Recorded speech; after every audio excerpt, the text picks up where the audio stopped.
Day 3 of planting corn. Everything's going good, besides one little surprise hailstorm with a slight amount of rain. I think more hail than rain came.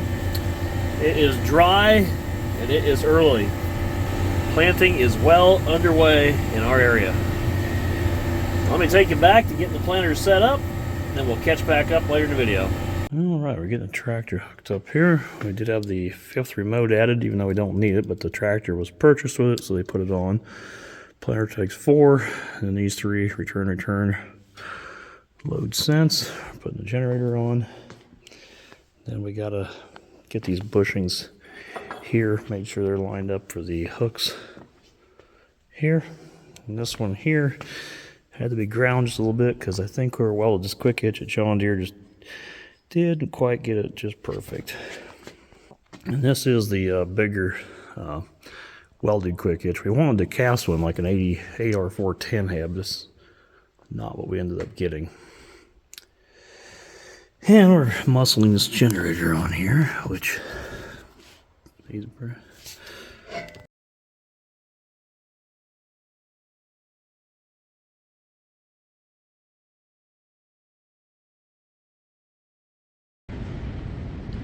Well, here it is all hooked up. All the hoses and everything are routed properly up in there. Man, this thing is tall. This is probably 8 feet tall. I don't know what it is at the top on the tractor. It's really up here. I can't believe how big this thing is.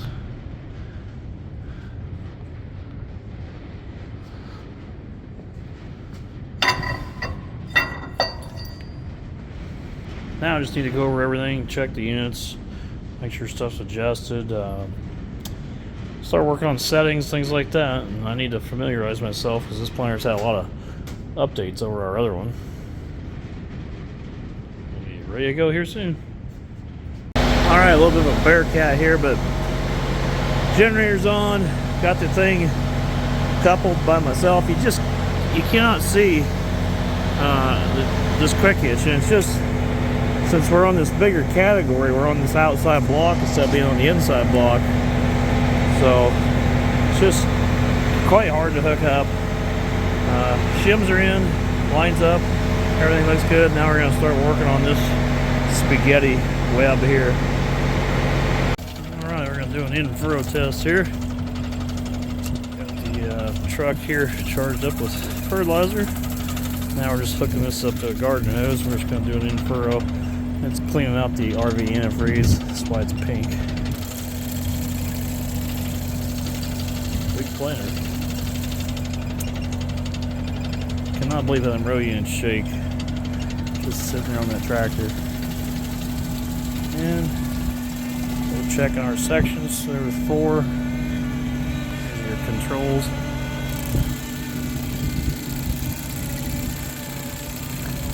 Hydraulically driven.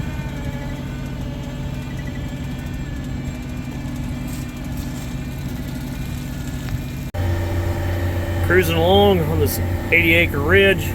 This is a corn-on-corn field, and we keep it that way because it's top-producing dirt that never lets you down, and the return on investment is better with high-yielding corn. This planter is a 2022 1795 John Deere ExactEmerge 1631, which means it's 16 rows on corn, drop the interplants, 31 for soybeans. Comes with the CCS tanks. There's 2 of them. They're 100 bushels.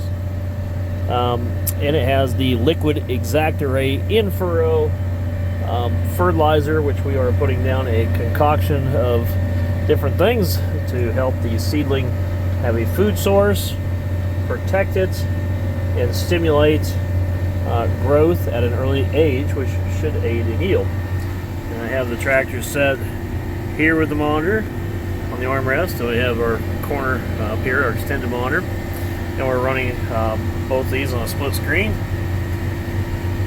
And I can go through and toggle through as I often have to do. This planter is a Seedstar 4, and I'm no stranger to the ExactEmerge planters, but I am a stranger to this particular ExactEmerge planter. This was Seedstar 4, the previous was a Seedstar 3. A lot of updates have been done on this planter, as well as just the planter itself substantially different, even though it's the same model. It seems like these planters are more serial number dependent than they are model dependent. So I'm going through a bit of a learning curve on things that they've upgraded and changed, but we're getting there and doing well with it.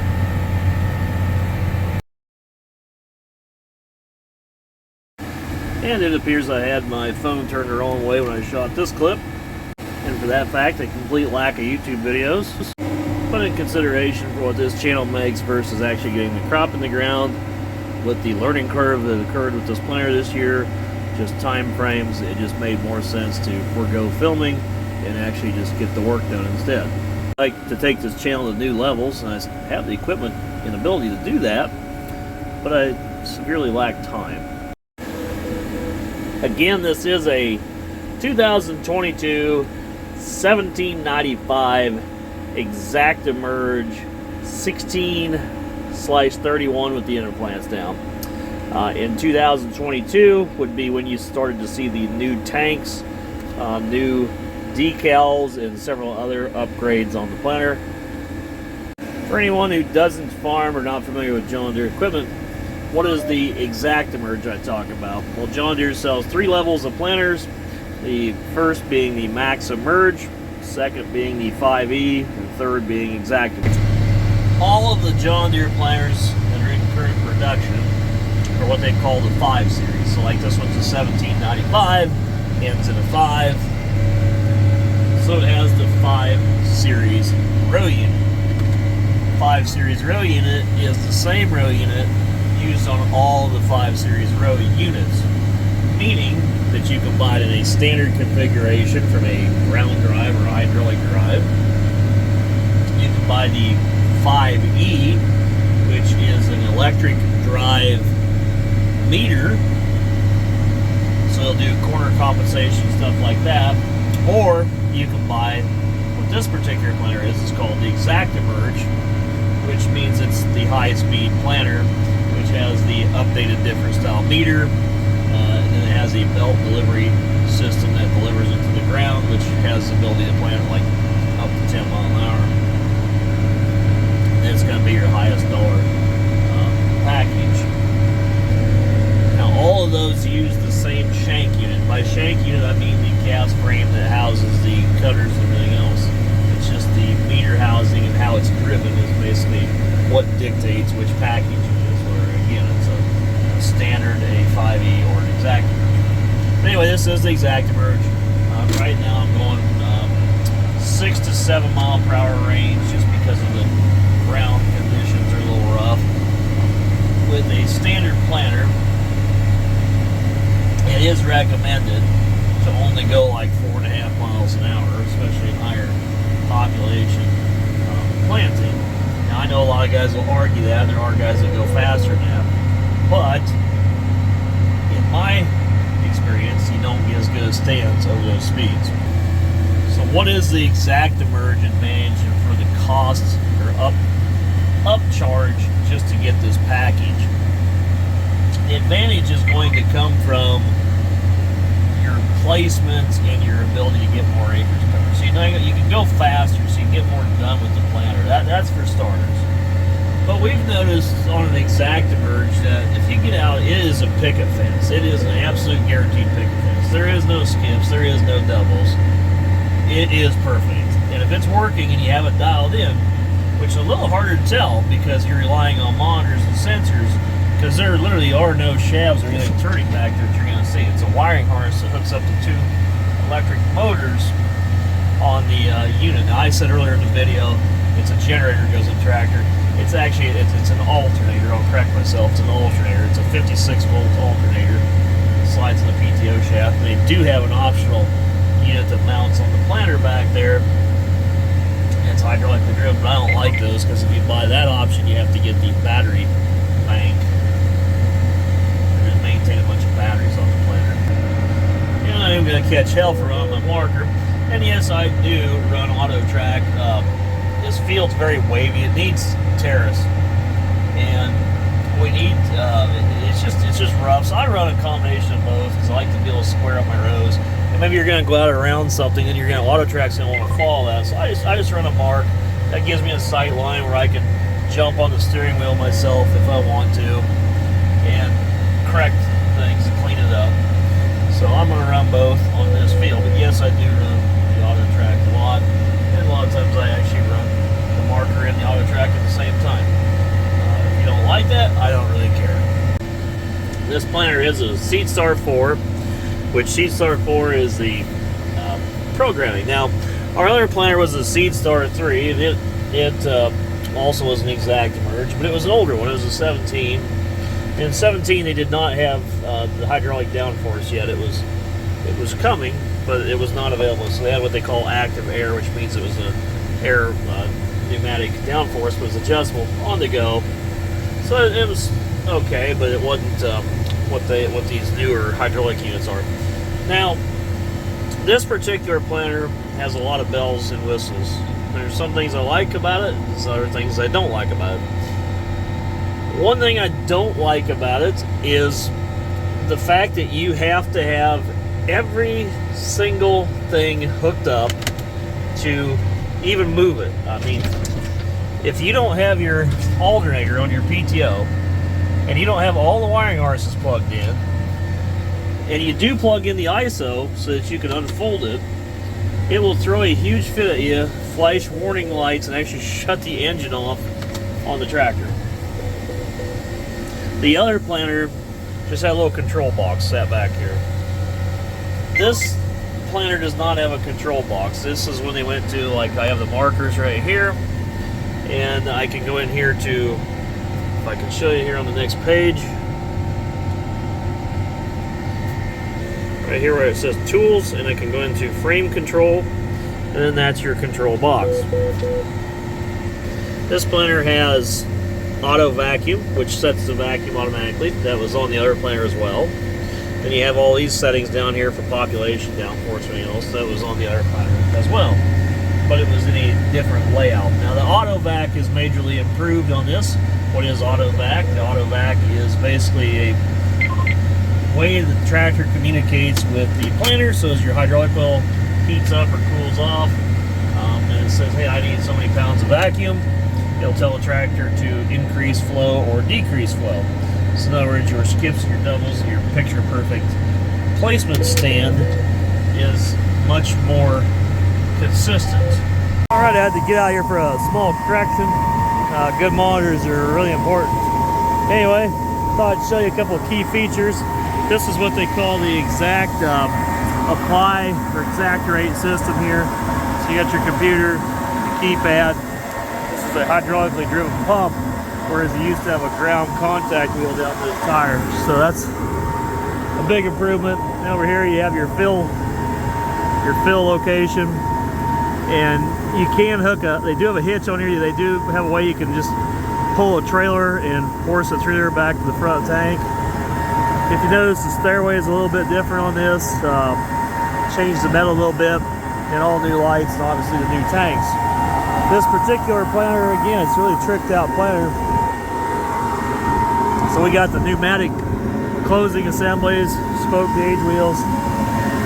Still got colders on it. They did give us new colder blades, put new Truvies on it. The planter's one seasoned use, had 2,000 acres on it, is all.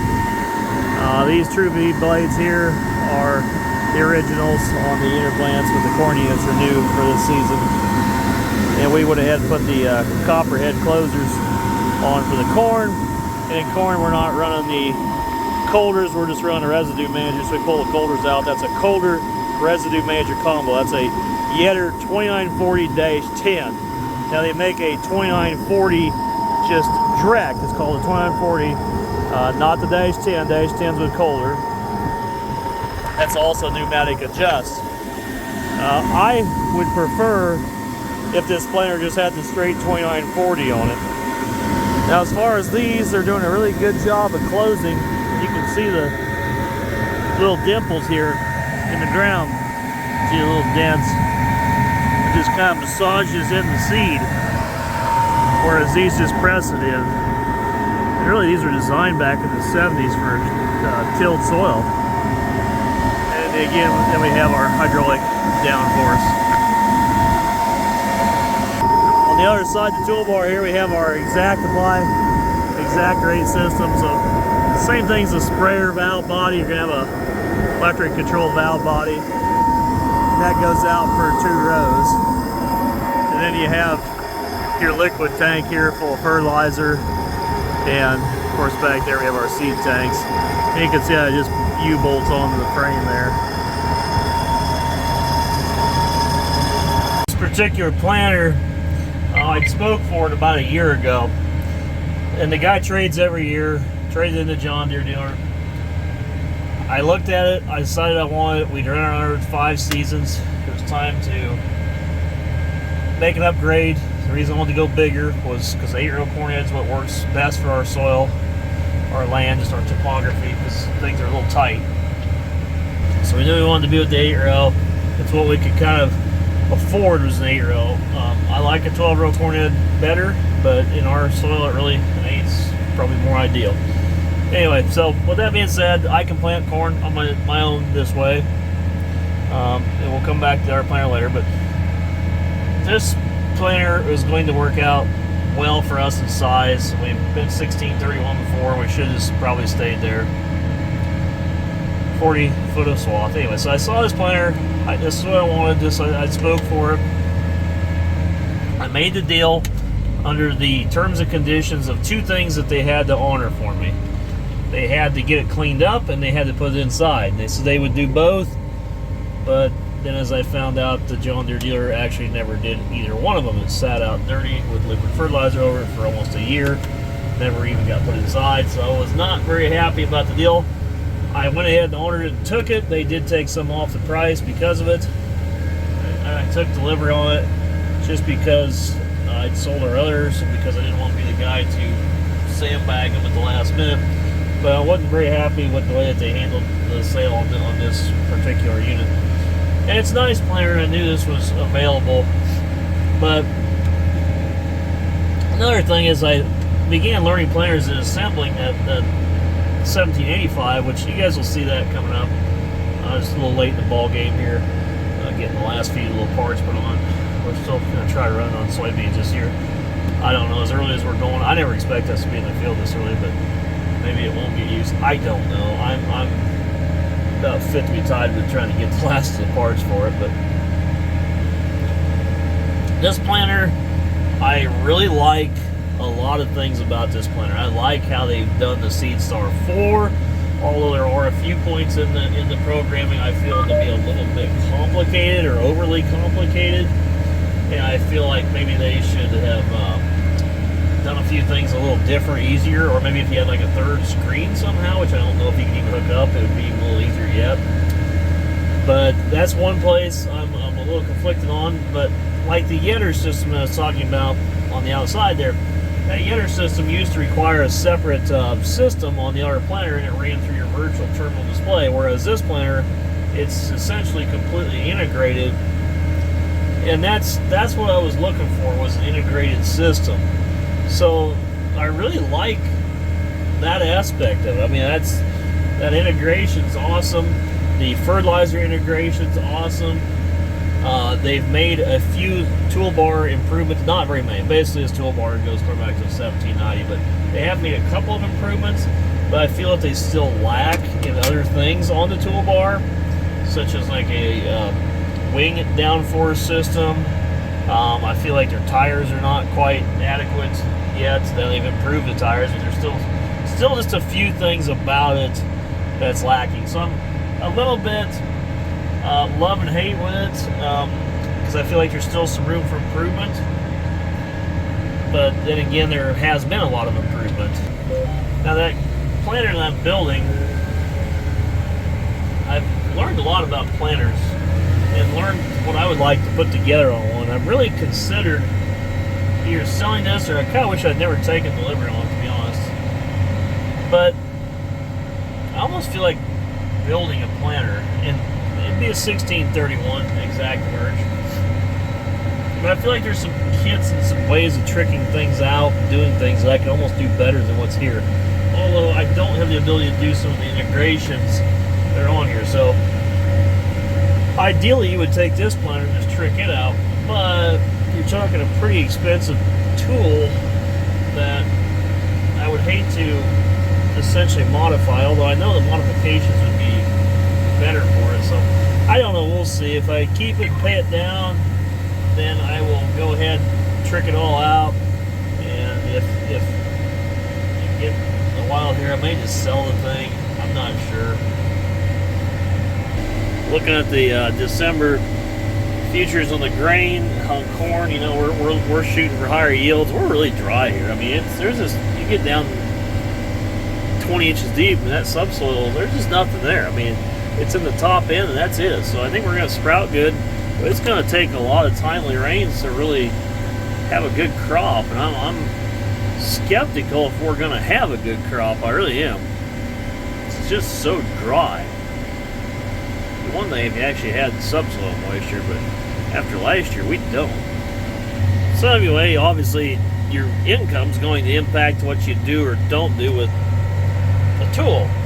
And we need the tool to give us the best income possible, but this planter is going to really deliver that. But there's some things to it that, like I say, I need to either figure out what I'm doing with it, or whether I'm going to build something and modify that, or if I'm going to modify this particular one. But I really like to have a modified planter, and we'll come back to all the things that I would like to do to it on a separate video and as to why. But I just wanted to kind of touch base on the fact that we're running, our ground conditions, and what we're using, and a little bit of why we're using the planter that we are using. So then everything else will follow on other videos. So stay tuned, we got a lot to talk about. Videos take time, but I got some really good content, I think, for the equipment buffs out there, including this planter, coming up. So we'll see you in the next video.